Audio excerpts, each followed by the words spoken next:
Nancy Kim, Editorial Director of Lawyers.com. We're joined today by Larry Bodine, our publication's Editor-in-Chief. He's here to discuss Amanda Knox's trial and her recent book, Waiting to be Heard. Now, Larry, I know you've written reviews on this, and you've appeared on numerous TV programs across the country, and that you've read a lot of material and have expressed a resounding view that Amanda Knox is not guilty. Can you tell us why is that? I find that there are four reasons that support the fact that she's not guilty. The first of which is that she didn't really have a motive to kill Amanda Kircher. They were roommates for 3 weeks, and there was no evidence in the trial that showed that there was any kind of hostility between them. Certainly nothing rising to the level of having Amanda Knox stab her in the neck. Second of all, the murder weapon that the police introduced turned out to be completely unrelated to the crime. The police went into the silverware drawer of her boyfriend and pulled out a big knife and tried to present that as the murder weapon. And the DNA testing showed that there was really no human DNA on the knife at all.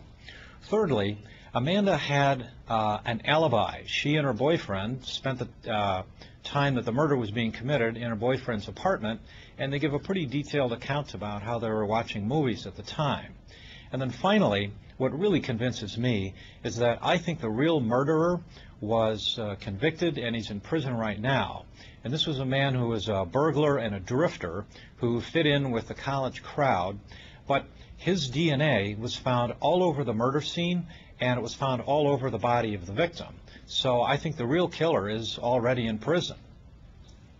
Larry, I too have read the book and pretty much agree with your assessment, but somehow people seem to persist in believing that Amanda Knox is guilty. For example, in our Lawyers.com poll of 1,081 respondents, 44% indicated they believe she killed Meredith Kircher, while only 31.8% indicated they thought she was innocent. Why is that? I think people don't understand the nature of a forced confession. This is something we've had, as you know, stories about on Lawyers.com. If you interrogate a person long enough, you're going to hit their breaking point, and they're going to sign anything just to make the interrogation stop. So Amanda Knox, before she confessed, had been interrogated for 20 hours through the entire night. She wasn't given food. She wasn't given frequent bathroom breaks. And at one point, she broke down, as she describes in the book. And the police just shoved a confession in front of her that they had written. It was in Italian, and she just signed it. Now, I think what gives a lot of people pause is that she also incriminated a third person who had nothing to do with the crime, and that was the owner of the bar where she worked.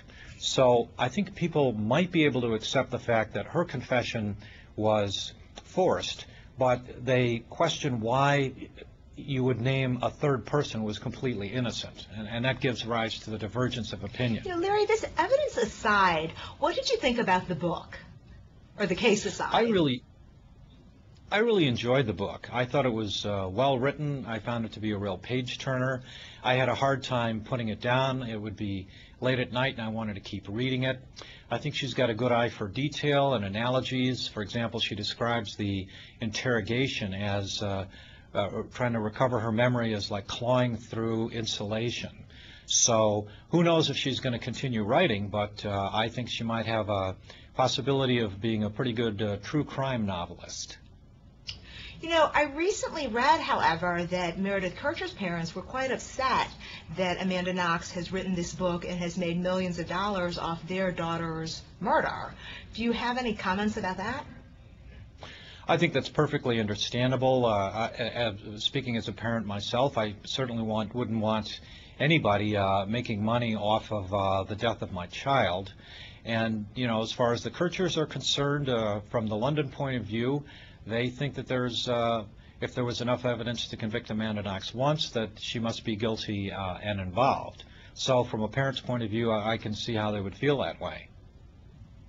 Do you think your assessment after reading the book and all the other material you've read about this, that Amanda Knox received a fair trial or not? No, she did not get a fair trial. I think she was convicted in the press. And I begin with the fact that the prosecutor was a disgraced public official, and he latched onto what he knew would be a high-profile trial in an attempt to redeem his reputation. However, by the fact that the a conviction was thrown out, I think he ruined his reputation.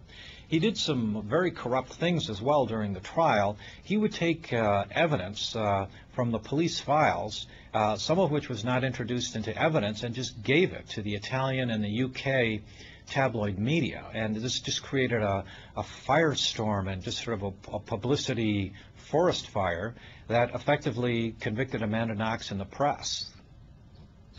You know, in addition to all the material that has been available in the press, with this book, Amanda Knox also really puts herself out there herself. And she allows people, I think, to judge her not only as a writer, but also as a person. Do you think in autobiographical journalism this kind of disclosure is necessary? I don't think it's necessary. In fact, it struck me as being over the top.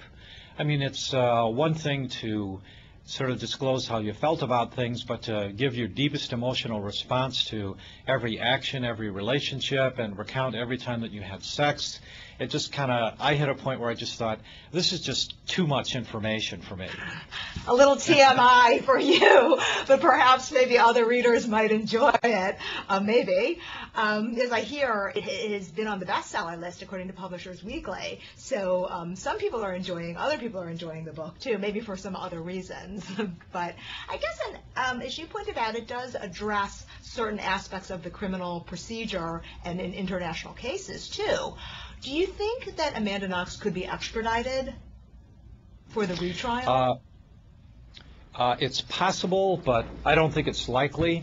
I took the time to read the extradition treaty between the United States and Italy, and there's nothing in the treaty that would block Amanda Knox being extradited. However, an extradition request is made through diplomatic channels, which takes it completely out of the law enforcement aspect and turns it into an issue of diplomacy and politics.